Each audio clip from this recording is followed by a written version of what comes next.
First question, does Louisiana ever have a non-mosquito season? Comments below, appreciated.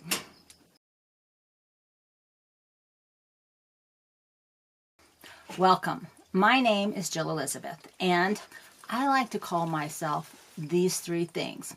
I'm a wired for danger woman, I'm a dog mom of twins, you can hear them in the background, and I live what's called a road culture life. And the question I am going to be chasing after in the near future is this: we know who we are. As we age, we know who we are. But the more important question, I think, for the future is, do we know what we as women are here to share? I'm going to talk a little bit more about that in just a moment.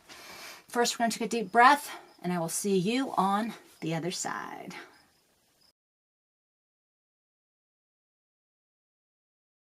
Well, about 6+ weeks ago, I sat in this exact same kind of spot, and I asked this question, or I told you my answer to this question about I've lost basically my will to live. This losing the will to live. This winter was brutal. A lot of you couldn't hear what I was actually saying. I wasn't depressed. I wasn't suicidal. I'm talking about something very fundamental that's trying to be broken in our world today. And if you don't have that awareness that there's kind of a pressure to break our will right now, then this might not be the right place. But with that said, take a deep breath. There are noises happening. I wanted to check back in before it was any longer in the time that went by, is to just give you a little tiny update, because the real message that came through to me and for me in this process is actually been one I've been chasing for more than 30 years. It began a really long time ago, and while I'm not going to share that story here, I do want to tell you what the real SOS message, cueing Haven. Are you upset because you can't go outside? On cue, right? So I wanted to check back in and give you the real message, which is an SOS. There's just all kinds of things happening today, isn't there? It has been that kind of day. I would like to give you an SOS message, and it's not what you think. I like this idea, and I can hear it in other people's energy. And that really is, you know, and I've talked about it before, and a lot of people are talking about this idea of how we feel disconnected. And we can talk about it all day long, and we can talk about whether that's good for us or not. But there's something about that that really hit home to me about this idea about I am losing my will to live, which means I need a reason to get up in the morning. And I've always had a burning desire to get up in the morning. And that was to go out into the world and see what the truth was. Well, I kind of hit a wall there. I got as much truth as I could handle. And I'm not talking about what's going on in politics. The deeper spiritual, absolute truth. I didn't like the answer. I kind of stomped around and pouted for quite some time. And you know, I just don't know what to do with it. But I've had this idea brewing for years. And that really has been, you know, there's an army of old women, for lack of a better way of saying that are out and about right now. And we don't really have a lot of direction. We don't have a lot of purpose. We don't have a lot of positive feedback about what we are supposed to be doing. We just have a lot of, I think, negative input about all the bad decisions we made and how we've ruined everything for everybody because, you know, we didn't want to just stay in the house and dared to want to go outside, build a life for ourselves. And I don't want to spend any time pointing fingers, creating more division, or complaining and dividing us. What I want is to share this SOS message. And that really is what I just referred to. What are we here to share as our strength? Share our strength is an SOS message. And instead of an army of old women, how about we call ourselves a sisterhood of sages? You know, I never liked the word crone. I actually just read recently that it's a derivative of the word crown, so it wasn't a negative. Even the word witch was wisdom and hag was holy. Because, you know, the world just doesn't really like old women. And in that respect, I don't think it's about what the world is telling us. I think it's about what we're telling ourselves and how we're setting ourselves up and how we've allowed this version of ourselves as useless, sad, lonely, isolated, nobody wants us, to really take over. And so, you know, I've had a lot of ahas over my lifetime, and I usually call them like an aha duh. But part of this process in which I've been feeling very defeated is this awareness that there's just not a lot of respect for women as they age. But what's more important about that isn't what anybody else thinks. I started to ask the question, do I even respect myself? And I gotta say, the answer is no. Not in an abstract way, in a general way. Yeah, sure, I respect myself. But when I started to look in the mirror and take an actual inventory of what really my life looks like and how I feel and what I do and what I say, I don't have a lot of respect for that. And it's not something I can change overnight. And it's not something we can change overnight. But I wanted to throw this idea out here that for me, there's no such thing as being a victim. There's just the ebb and flow of life in which we hear messages. Some of them we're more resistant to than others, but the message I really have gotten is that, you know, we are moving as older women into a phase where it's not just meant to be about us and what we can get and how we can look and who's going to love us and all this other, can I look young, can I tone my arms, this kind of thing. Traditionally, older men and women were the elders. They were the sages. They were the mentors. They were the guides. They brought their wisdom to the younger generation. And the younger generation does nothing but mock and make fun, point fingers, and blame. And you can never stop them from doing that, but you certainly can decide how you want to feel about yourself.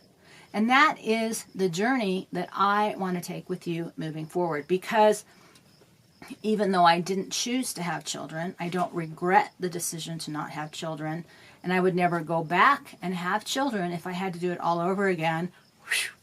I still feel this overwhelming caring and love of legacy, not about me and what I'm leaving behind, but the future I'm leaving behind for the generations that will follow, specifically for girls, and even more specifically for what I call danger girls, which are really the younger version of those of us who I call as wired for danger women, evolving into wisdom sisters. So when I say sisterhood of sages, I think that's that great big umbrella that we all fit into and under, because every woman, every man, as we age, we have something of value to bring into the world. And if you need a reason to get up in the morning, I think the future of humanity could be a really good one. But we've moved into a period of time where we do a lot of talking about what we don't want. We do a lot of finger pointing and blaming about what we don't like. And I don't want to participate in that party anymore. I believe in the power within. I believe in the strength of our love. And I believe immensely in our capacity to care.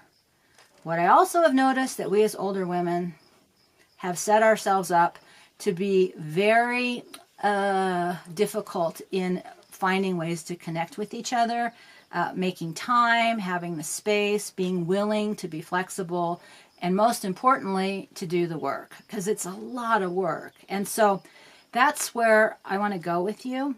I don't want to talk about myself. I don't want to talk about trauma and healing and all those things that we should have been doing all this time.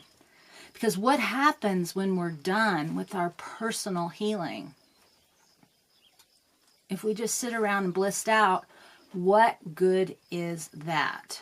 I don't think my spirit came into the world to sit around in a garden and eat ice cream and admire the butterflies. Although a little bit of that goes a long way. I think we came into the world to make each generation move a little bit closer to these great big truths, because it's always going to be sequential. We're in this immensely pivotal time, and we have so much input to give because we have memory of the past, and we can have a vision for the future by bringing together what is best about both. I mean, the lives of women have changed drastically in the last 50 plus years.